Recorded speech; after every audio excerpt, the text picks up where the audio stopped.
I'm J. Rachel Edidin, recording under duress. And I'm Miles Stokes, recording... I feel good about it. And we're the hosts of Rachel and Miles Explain the X-Men, a weekly podcast all about the ins, the outs, and the retcons of our favorite superhero soap opera. We're also the hosts of Rachel and Miles Review the X-Men, which you're watching right now. where we talk about the X or X-relevant books that come out each week. There aren't actually any X books this week. In fact, there's only one book. It's part of a crossover, and I don't know if it's really even interesting enough to merit this. I feel like we should be in front of a roaring fire, drinking, and, I don't know, doing whatever people do who have lives. That does sound really nice. We had a fireplace. We have a fireplace. It's Castle Sexy Dracula. Of course it has a fireplace. It's true. Also, just yards of billowing chiffon everywhere. This is the only room that's not basically just that. Yeah. Well, I guess, in retrospect, we probably should have recorded in one of those rooms. It's kind of a fire hazard, though. Yeah, well. Anyway, we should tell you about a comic. Let's do that.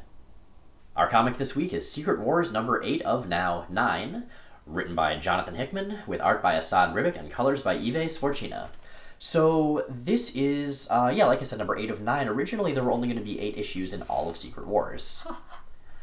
So what happened is that number 7 was split into 2 issues. Hickman, in interviews, has said that there was basically just too much content, and this let him let it breathe a bit. Number 9 should still be pretty much the same as planned. You know, this is going to sound really morbid, but sometimes I think there are things that maybe don't need to be let breathe, and this is it.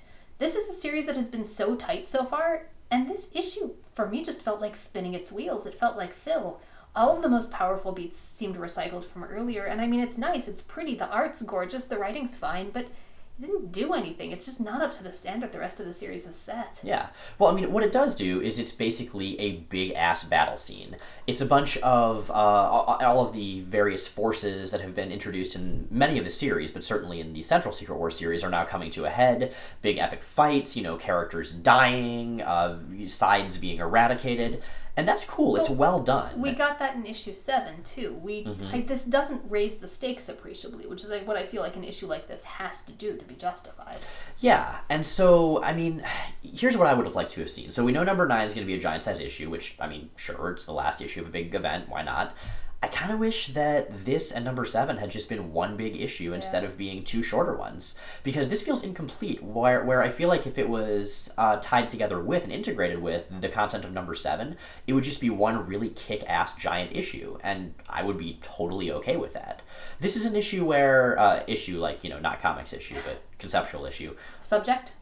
Topic, where people who read and trade later on, or even who just, binge issue after issue in the future, are going to have a very different experience than those who are reading this serially as it comes out. Mm-hmm. For those of us who are reading it right now, this issue doesn't really work that well on its own. As part of a greater whole, though, I think it's going to be just fine. But we're reviewing it as a single issue, and I think that's important to remember. This is something I harped on some last week, I think, maybe with regards to Deadpool. I think so. But if you're working in a serial medium, you gotta tailor your storytelling to a serial medium. It's so important. I mean, yes, it'll be collected eventually. Yes, the majority of the people who read it ultimately will read it after it initially comes out, because that's how it works. It lasts for longer than, those 10 months. But this series has been so tight up to this point. And Hickman has paced those big dramatic beats and that escalation so well that an issue that I think, otherwise, like you said, it's fine. It's not bad, but it's such a letdown after the level of quality that the previous 7 have maintained and escalated. That's what gets me, I think. Yeah, I mean, I'll totally buy that. That said, there are a few really cool moments, and unfortunately, most of the really cool moments we can't really talk about because they're incredibly spoilerific, and that would be not a nice thing to do. But suffice to say, if you are the type of person who enjoys big splash pages where you say, "That is awesome," then this issue definitely has a couple of those. Yelling of catchphrases, too. Yes. That happens, so. Not as spectacularly. I think that the best catchphrase yelling happened last time. Yes, I would agree. Yeah. One thing I did like about this issue as well is that there are a couple of major confrontations that have been built up as things that were going to be happening in the future, not only in Secret Wars, but in, one spin-off book in particular. And I like that the scale and the importance of the conflict going on right now, just the sheer magnitude of it, is really emphasized by the fact that some of those big moments that we were waiting for show up and then kind of sputter in a very deliberate way. I thought that worked really well. We're all waiting for this big thing to happen, and then it just happens not with a bang but with a whimper, because that bang is a whimper compared to all the bangs going on around. I think I would like it better if it didn't essentially recycle tricks that Hickman had used already. There's a big climactic death in this issue, and it almost exactly, almost beat for beat, echoes the death of Phoenix, which, the death of Cyclops Phoenix from the beginning of the series, which played really well and was really powerful in context of, Doom just raising his hand and destroying a god without a thought. And the second time, we've seen it. Mm-hmm. It's not shocking in the ways that it needs to be to work. Those sputters should themselves kind of be, the fact that it's a sputter should stop us cold, and it doesn't because we've seen it before. Yeah. So anyway, it's not a bad issue. In terms of an issue full of fights, it handles that very well. The fights are really cool. The art, like you said, Jay, is just freaking gorgeous. Like every single panel. Assad Ribic is an amazing artist. Well, Ribic and Sforcina, the colors are so fundamental to what works about the art in this book. And there's Sforcina's got this amazing painted style that just gives the art and gives, all of these scenes a sense of just grandeur and urgency I think they wouldn't necessarily have without. Yeah, totally. So, second to last issue of Secret Wars. The final issue, number 9, has been delayed again, and it's now going to be sometime around mid-January, so we'll see what happens with that. We'll see how this all wraps up. I'm definitely curious, and I strongly suspect that Hickman, Ribic, and Sforcina are going to stick the landing, because we've had 8 issues so far. This is probably the least effective, and it still was pretty damn decent. So, here's hoping number 9 kicks a whole lot of ass. So, since we've only got one title, which is not even an X book, I think we should just skip straight to Panel of the Week. All right, let's do it. So, our Panel of the Week is from, Secret Wars number 8, because that's the only comic. But it's sort of near the beginning. So, here we have Mr. Fantastic and The Maker, both of whom are Reed Richards from different universes, and both of whom are very different from one another.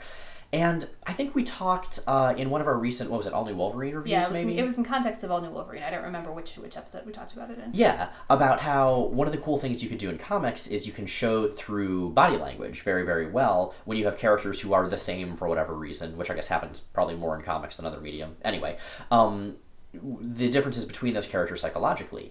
And so what I really like about this panel is we have Reed Richards, Mr. Fantastic, adventure science hero in his adventure science exploring a tomb, butt sticking out, which is I guess what you do when you explore halfway tombs. Through the portal in the wall. Yeah, this pose that's very much associated with the genres that he comes from, which is, that kind of science exploration heroism. And then we've got supervillain Reed Richards, the Maker, who is doing his best stiff, ostentatious, commanding thing. Yeah, stiff, but also nonchalant. You can tell he just doesn't really care about Star-Lord. He almost considers Star-Lord beneath him. Or not quite even a person. Yeah, so, kind of cool use of that. There were a lot of great big splashes in this issue, but for me, that was the most interesting panel. It's a good layout, too. Yeah. That's it for this week. Thanks for watching. If you like what you've seen here but think it would be way better without our faces, please check out our podcast, Rachel and Miles Explain the X-Men. New episodes go up every Sunday at rachelandmiles.com, also on iTunes and Stitcher. What have we got for them this week? So this week is the second of our 3-part coverage of Fall of the Mutants, the second X crossover, where we see some truly tragic things happen to a character we really like. Oh, yeah, we're killing Cypher this week, aren't we? We are, but we are also seeing Louise Simonson find her voice on New Mutants in a way she hasn't yet, so for me, I really like this arc. I really like the material we're covering. Check it out. That podcast, these video reviews, and everything at rachelandmiles.com are brought to you by our rad Patreon subscribers. We are an entirely ad-free and listener-supported project that's made possible by those fine folks, and you can join their ranks at the Patreon link either above or below this video, depending on where you're watching it. I should also say, speaking of cool things and things you can do to support the podcast, so we have something kind of big going on in our shop right now. As some of you know, we've had for the last year a T-shirt of the month thing running, where we have a new design that's available for a month and then disappears. And for November and December of this year, we decided to bring back all of those shirts of the month. Some of them are going to be sticking around afterwards, but we're not sure which. So if there was one that you missed on its first pass that you want to pick up, now is the time to do that. And I'll drop a link below the video to that as well. Yes, indeed. So check that out, and check us out next week when we come back and review books that actually have X in the title. See you then. I don't know, man. I still just don't think we should have done it this week. I just don't think there was enough to support the video. It was a series we're covering. We gotta finish the whole series. I don't know, dude. Mike's with me on this. He's a styrofoam head in a hat. And he's right.